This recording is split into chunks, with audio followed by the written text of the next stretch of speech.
Le 28 mars 1942 paraissait dans le toujours excellent Je suis partout un écho de François Vineuil consacré au film Patrouille blanche. Avant d'écouter cette critique, précisons que le tournage du film avait été interrompu en septembre 1939 par la déclaration de guerre.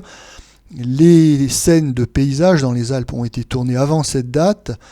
Quant aux scènes finales, elles ont été achevées en mai 1940. De même, il y a eu des changements dans la distribution. En effet, Constant Rémy, qui avait commencé le film en 1939, est remplacé en 1940 par Lucien d'Alsace. Lucien d'Alsace, qui a été une grande star du cinéma muet et dont c'est ici le dernier film. Nous écoutons maintenant le texte intégral de la critique de François Vineuil. Je préférerais parler plutôt du ravitaillement que du cinéma cette semaine, le cinéma ne m'ayant pas offert des denrées beaucoup plus comestibles que celles fournies par les intendants.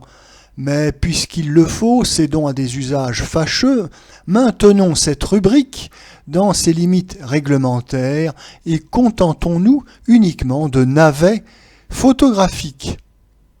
L'un des plus surprenants de ces derniers temps est assurément Patrouille blanche. On agite à intervalles chroniques le vague projet d'une censure de la qualité, qui se perd aussitôt dans les objections ingénieuses, le pessimisme, l'esthétisme et le moralisme, comme la plupart des discussions entre Français. L'exemple de Patrouille blanche montre que cette censure pourrait avoir un champ bien défini d'activité. Il est impossible, certes, qu'on recale un film en disant à l'auteur, ouvrez les guillemets, « Non, vous n'avez pas la cadence américaine. Votre fondu enchaîné de la dernière séquence nous donne la nausée. Et vous avez photographié la Sainte Victoire d'Aix sans regarder Cézanne. » Fermez les guillemets. Mais il serait salubre qu'un organisme pût mettre son veto sur un film dont le scénario paraît avoir été réparti entre 4 scribouillards habitants, l'un Marseille, le deuxième Bayonne, le troisième Saint-Malo, le quatrième Levallois-Perret, qui ne se sont jamais rencontrés, n'ont jamais su ce que le précédent et le suivant écrivaient.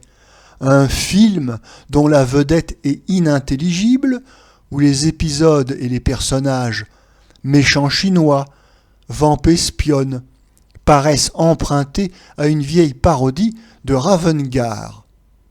Il est un degré dans la bourde et la malfaçon qui devrait être légalement punissable. Ce que j'en pense n'est aucunement atopique. On reconnaît que le public français s'identifie au cinéma avec une croissante rapidité.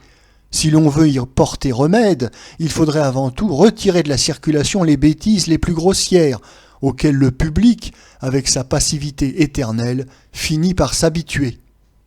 Patrouille blanche appartient indiscutablement à la dernière des sous-catégories.